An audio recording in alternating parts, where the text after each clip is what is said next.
push me, and then just touch me, till I can get my satisfaction.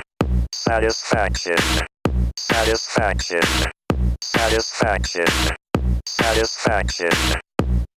Push me, and then just hurt me, till I can get my satisfaction. Satisfaction. Satisfaction. Satisfaction. Satisfaction. Satisfaction. Welcome to Satisfaction. Thank you. We're going to wind back the clock a little bit, Yep. and we're going to go back into your history, basically. Right, there's lots of that. Lots of that. Yeah. So, where do you want to begin? At birth? We want to skip that It was stage? a little ugly, I think. Yeah, let's move Was ahead. it? Oh, ugly. I like Skip ugly. ahead. Come on, what was ugly I about don't it? know, just me. I think I turned inside out. I was one of those babies. Oh, you an ugly duckling. Yes. Turned into a swan. Oh, thanks. Okay, I want to know, we're going to skip to an era when you used to wear roller skates and roll around in a retail shop. How did you know that? I've got information. That's hilarious. Did I tell you once when I was drunk? No, not at all. I was 19. You were and 19. And there was a woman called Heather who owned a clothing store, a knitted clothing store, and she Yep. asked me if I'd look after it for her. So I imported a little bar fridge, filled it with grog, brought down my ghetto blaster, had my roller skates on, because they were roller Yeah, skates in those yes. days. And I skated around, brought everyone in. As soon as someone came in, I got them smashed and sold everything. I was just like... You were outrageous. Well, I've been brought up like that because my dad's, he's had pubs, restaurants, nightclubs. So me and alcohol are as one. Entertaining. It's like the whole idea of something normal is giving someone a drink and feeding them. So always in the hospitality industry. Yeah, I'm a giver.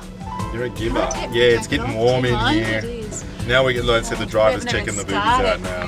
now. Oh no. Sorry. He's all embarrassed, don't worry. Sorry. That's okay. So, your parents. You're a mum's boy, a girl, or a daddy's girl? Well, my mum left when I was a baby, so I don't think I was her girl. Okay. I'd say definitely daddy's girl. Is that hard to deal with? I didn't think it was until I became a mother. Okay. And then suddenly I had a baby and I went, how could she have done that? That's really tricky. Have you ever spoken to your mum? Yeah, I met her when I was 18 18. and it was a little bit disastrous because she lived in America and she hadn't told anyone about... At 18 and you decided, that's it, I'm going to America, I'm going to speak to my mum? or- No, for our 18th birthday, our aunt Olivia gave us all a ticket and that was our 18th birthday present for 3 of us. So we all went through the same thing at 18. Wow. And then we all spun out for about the next 5 years. Oh God, my sister and I were actually talking about it. We said we were probably pretty much drunk for a few years Okay. after that. What, because of the issues? I Did you think hide because you behind get- the glass, or? I think once you get rejected as a baby, you have this kind of rejection thing that exists in you. Yeah. And then to get it really validated again when you go over there and you get rejected again, I Yeah. think it really sends you into a bit of a spin. So how do you deal with that? How did you deal with that?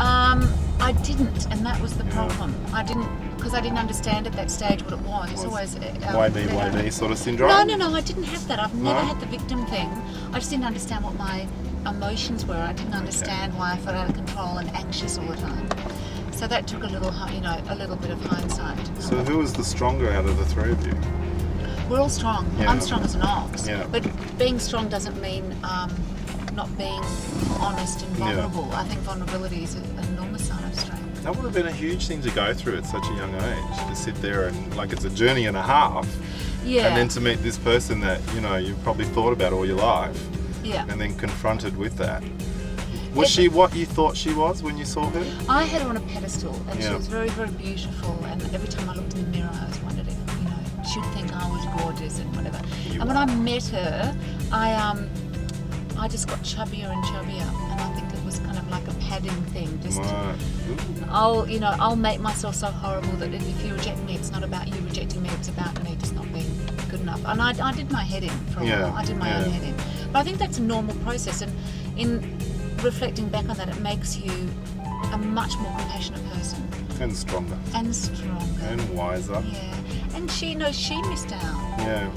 So, but she's a good person. I think everybody in their state of consciousness, their level of consciousness does their best. Yeah. And where she was at that time in her life, she did only what she thought she could do. So once you recognise that, it's not about you. It's actually about her as a person. So, did you know what you wanted to do or be at that age, at 18? What Yeah, direction I were did. you going through At at that 18, I'd already joined St Martin's Youth Arts Centre and I was doing theatre. I'd been a dancer since I was 6. Okay. I liked dancing, was everything to me. And then at 18, I'd had my first acting job in Young Doctors. Wow, now we are going back. Young Doctors? Yeah, Young Doctors. Were you a nurse? No, secretary. Oh, damn. Secretary. Trixie Sheldon. So How long yeah. was that for? Just a sort of 6 months. 6 months. That's a big role. Do you look back at that now and just go, oh, what was I thinking? No, I think I was really cute. Yeah? I was just having fun. I was just honest and having fun. I didn't know what I was doing. Yeah. My craft was all over the shop. And but I loved the family. I loved the whole vibe. I still do. That's Yeah. one of my major sort of draw cards to doing television work is it's like a family, especially in acting. Yeah. With these people day and night. And that I understand now where that comes from. But I loved it. I had a ball. Oh, I bet. Yeah, as Now- I have every job I've done. My satisfaction. Satisfaction. Satisfaction. Satisfaction. Satisfaction. What satisfies you? That's a good question. It is a good- That is a very. I can leave it vague. Yeah. Could be a sexual thing.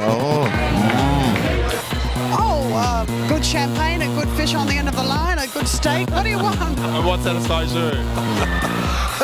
Well, maybe one of those. One of those. Are you satisfied? Yes, of course. Indeed. Well, enjoy that. I'm working on that. I know, you didn't look like you were. But The eyebrow. You can tell by the eyebrow. give it your best shot, you'll get there. I'll be there. No problem. My wife and kids satisfy me. A good beer and something to eat. What satisfies you?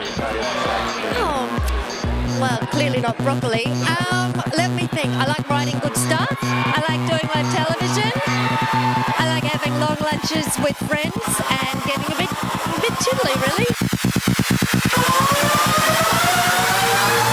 What were the hard trials that you went through? Well, we got held up at home by a gunpoint with knives, with balaclavas and holsters and pistols, and it was very intense, to say the least. What was the deal with that? Well, they were after my dad because he had this Oh. nightclub called the Underground, right? Oh, It was yes, after a the Saturday Underground. night, the Underground, and these idiots thought that we'd bring all the cash home, which just doesn't happen. So they came looking for nothing. They, went away with nuts and Didn't bolts. hold you for ransom. Well, yeah, I'd hold well, you for ransom. Would you? Thank you, darling. Oh, yeah, but I'm taking her. No Yeah. problem. That's easy. I want to talk about the Shantuzi. Yes. When did that all happen? that Well, was like banana era, wasn't it? Absolutely, but no, it was the Did same you have a time. perm? No, come I've on. actually got quite curly hair underneath this. Really? Underneath the blow waves. Yeah, no, and we used to. It was so we'd in. spray it and tease the crap out of it. Did you have the big high, Oh, high hair. High hair at major the high hair. front, yeah. Major high fat hair. flick it over the ears thing? Red as well? lipstick. Oh, yes. Oh, bad. Bad. Oh, yeah. 80s were trashy, but they were Trashy. fantastic period, I think. But I did like the leg warmers. The leg, yes. I loved the leg warmers. Leotards, leg This warmers. guy that I went out with when I was 19, Michael, he actually emailed me, no, I was 20, some photos of me when I was wearing leg warmers and miniskirts, and it was so cute. So cute. I reckon that was unreal. I'm sort of hiding all my 80s photos at the moment because I had the wrong hair thing going on. Bring 'em It was on. the befont thing for guys. It Yeah. was just not a well, good look. darling, you're going to look back at this little spot. Well, this is okay, What was but I had a thinking? perm in the 80s, I must Did say. you have a yes. perm? I had a perm. It was the Daryl Summers hairdo. You had the perm at the back, and Oh, nice. it was just, yeah. Anyway, Jason, Yeah. so the Shantuzi, how did it begin? Where did it all All right, start? well, my brother Brett was in the band. He played bass, and he's a musician. He had all his mates around that were musicians. Because you And- you come from a musical family, don't Yeah. you? And I don't know how it sort of started, but there was this group of girls, and we all became friends, and we liked singing. So every second week we got together and had an excuse to drink and eat, and we'd sit around and sing and make up harmonies to 50, 60 songs. And then Brett said for my birthday, which was coming up in a month, why don't we pull a band together and do it at Dad's Club at the Underground? So we pulled Got it the together. connections. We've got the connections. Made outfits, threw white silk sheets over all the instruments, and the boys wore bow ties, and we played one night, and it was my birthday, and it was an enormous success. Fantastic. And my dad made us keep coming back, and it got bigger and bigger. Within 3 months, Mushroom Records offered us a Bang. big deal. There you go. What was the song? Do you remember? Stop in the name of love. Oh, You know, okay. So that you're doing kind of- covers, yeah, basically. all the covers. All the of that. covers. So, and who are you singing with at that point? Well, there was Ali Fowler, who'd just done Sons and Daughters. Oh, okay. Yes. Eve von Bibra, who was an opera singer anyway. Angie Lapazetta, who was a model, and there was a girl called Robin Reddick. So you've got a bit of a Who mix. You've pulled got out. model, opera singer, Yeah. the whole thing. Yeah. All harmonising. Yeah, it was beautiful. And so Brett, and then David Ryan was an ex-boyfriend, and he Yep. played drums, and then Brett pulled in a couple of his friends, Frank McCoy and another guy called That's all right. We're going back into the past, aren't we? yeah. Oh shit. Oh. So yeah. was that something you wanted to pursue, was singing? Well, Like you've done a bit it- of acting and then sort of, was that just forced upon you and said, let's do it? No, we had a go. Nothing's ever forced. Yeah. It was there. We got up. We had a ball, and before I knew it, we were all just like so into just making this right and becoming incredibly involved. And once we'd recorded a single, and it went in the top 8 in the Oh, that's pretty first good. week. Wow. And then stayed there, and it got to number 1 a couple of weeks, and we're triple platinum. You can't suddenly go, oh, I've been thrown in there. Suddenly you're on the road, you're touring, you're making choices. And then I made the choice sort of 7 years later to leave. Wow. You did it for 7 years. That's a very long run. It was. That was obviously your first taste of stardom. Like back in there, bang, your first real hit, everybody would have wanted to be. It didn't a feel part of it. like that though, because I'd done so much television, and I wasn't a star, but I knew what it was like to do publicity and to be recognised, and I'd done a few shows. I'd actually done Henderson's Kids with Kylie. Oh, okay. God, we All are that going gang, back. Yeah. So it's always been a bit of a smooth ride. Nothing's ever jarred me, as far as being famous or not being famous, because in this industry you're on and you're off and you're in and you're out and you're, fabulous one day, no one wants to know you the next, and that's always been just as I know it. Oh, there you go. Well, we've got a section called the Quick 10. Push.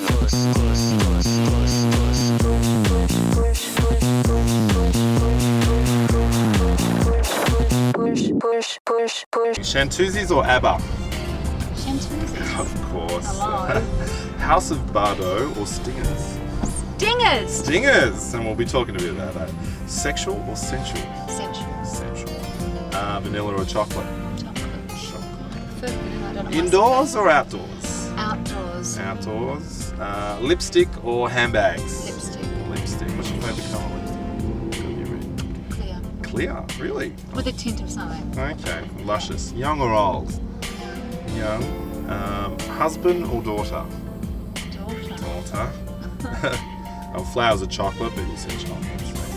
Oh, did I say chocolate? Yes. You know I would. I know you would. All Yeah. do. Night in or a night out? In. In. Yeah. There you go. Outdoors, but at the in end, the yeah. night. Well, great. Well, we're going to come back after the break.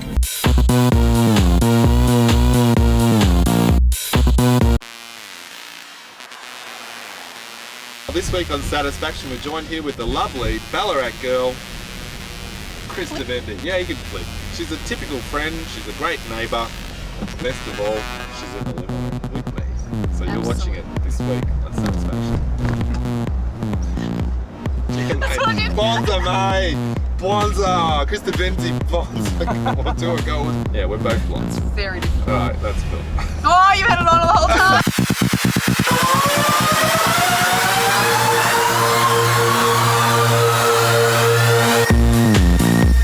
Okay, back here in the Linky King limo, we're chatting to Tottie all about your life, and so far I think this half-hour show is just far too short. Oh, You've got a bit of life with that.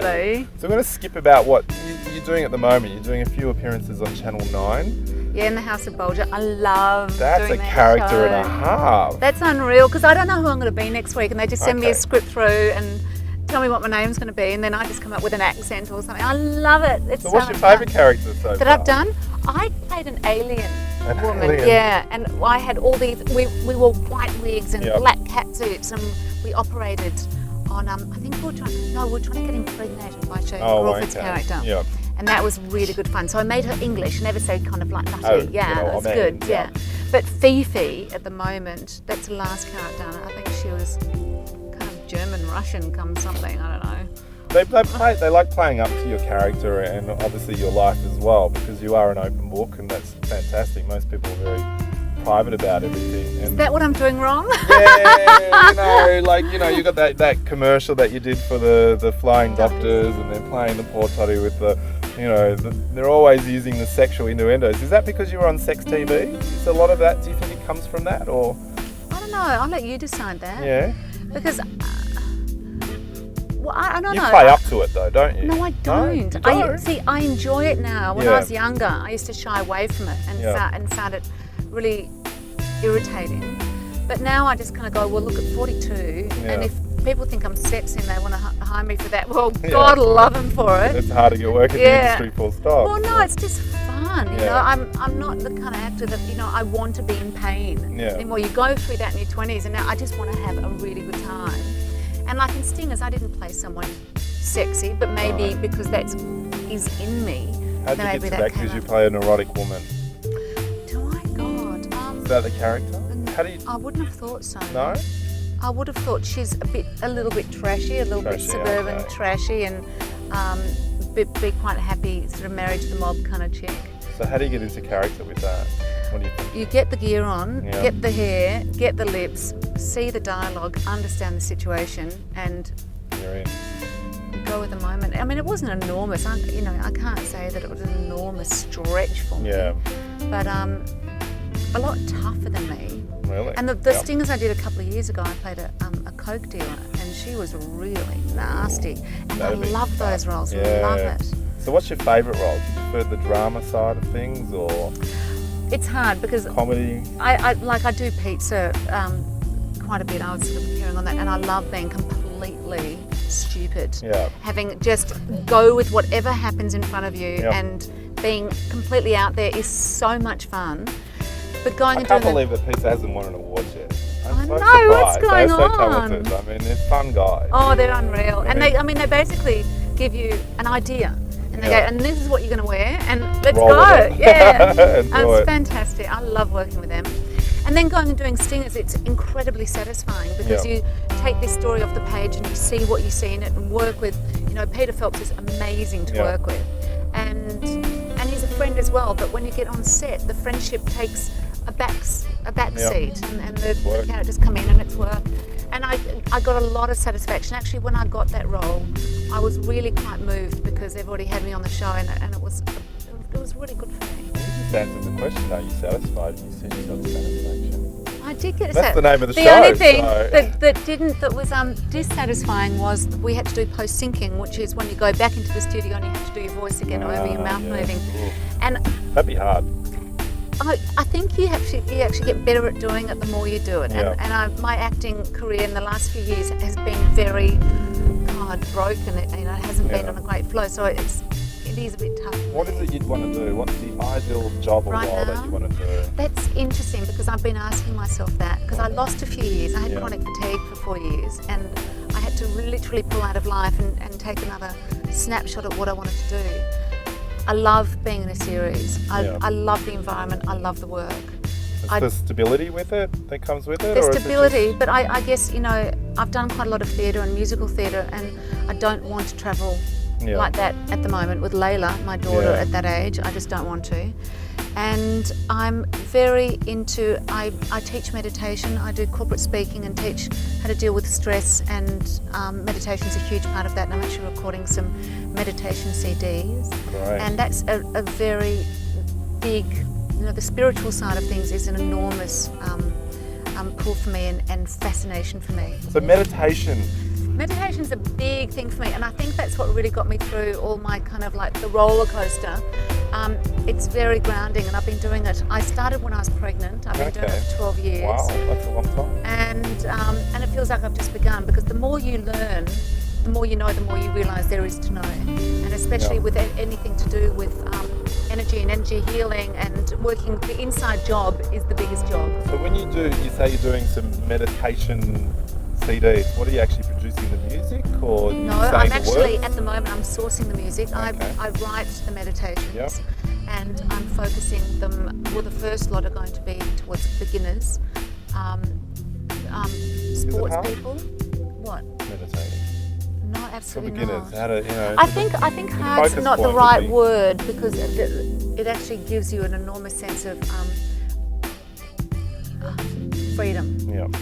If you consider the brain, when your brain's thinking, you think of an average of 60,000 random thoughts a day, and that's a lot of thinking, and and it's very draining for you. And the difference between when you're in a state of meditation is like the difference between Times Square on a peak hour and sitting on the beach by yourself, and it gets you into a complete state of quietness. And it's difficult to get into, and it's actually the persistence of staying with it. And the more you do it, the quicker you drop into what they call the gap. And it's an amazing high. Do it with your daughter as well? Or? She meditates, yeah. Wow, at a great age. Yeah, well, since she was breastfeeding, I'd speak them to her. So she'd be very placid, your daughter. She is placid. Well, she's got that kind of personality. She's like her dad, nothing flusters him. But he got me into meditation. He was a downhill Olympic skier, and he used it to stay very focused and not let things, especially travelling at 97, 98 kilometres an hour, bother him. So how has it been hard for you? Obviously, you've been through a few relationships. Yeah. And none of them have lasted a certain time. How do you deal with that? I think. Look, there's a few ways of looking at it. You've had the rejection again, Yeah, well, maybe that's. I do suffer rejection quite badly, and I think maybe I've brought things into my life to really get to the core of that rejection, so I have to really explore it. This life journey is for you to learn it. Yeah. But I also do think that there's certain people that come into your life for a long time, and some people that come in for a short time, and we learn from those people. So I don't really have a problem with that. I'd like most people to be in an ongoing long relationship, but I also won't stay in one if it's not best for everybody. What is it you look for? I think I was looking for how I was brought up, a roller coaster. And that you've had, your life is, we're only touching the surface. But not that I want that, not that it's good for me, but I think attracted to you. I think when whatever you experience as being home, you bring into your life in a partner, and so I was choosing the wrong partners. And once recognising that and truly recognising it, I can turn that around. And I've been pretty much single for a couple of years. I've had a short fling, but nothing. Is that hard? How are you dealing with being single? Physically it's hard. I crave the cuddles and the holding, but emotionally, no. At first it would be a shock though. I hate being single. Well, I've got... Been there already 2 years. I've got... I'm 2 years too. But I've got...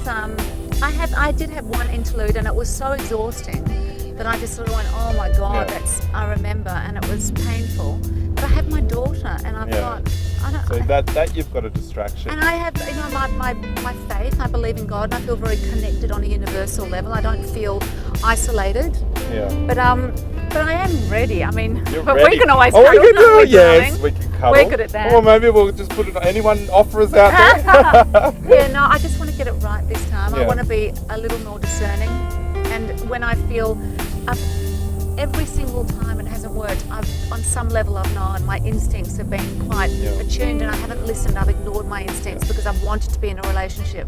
So is it something that you think that you did in the relationship? Do you I think look it at takes, that, or it's got to be both? It's just not meant to be. I don't think I actually do anything. I think you can lose respect.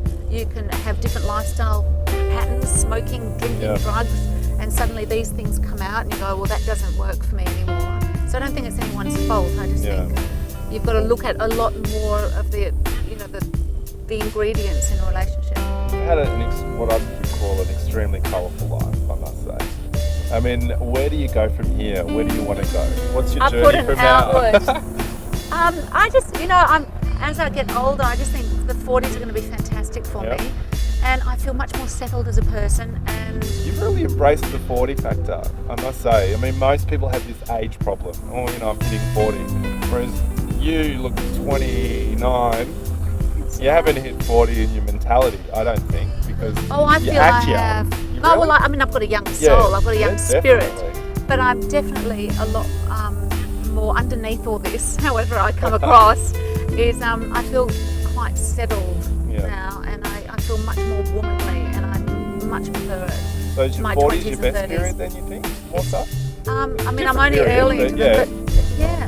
the 30s were tough for me. More about the 20s. Out of control. Yeah. And thus again, less than that again. Yeah. So you start off a bit rough. In retrospect of your life, how do you see it? wonderful.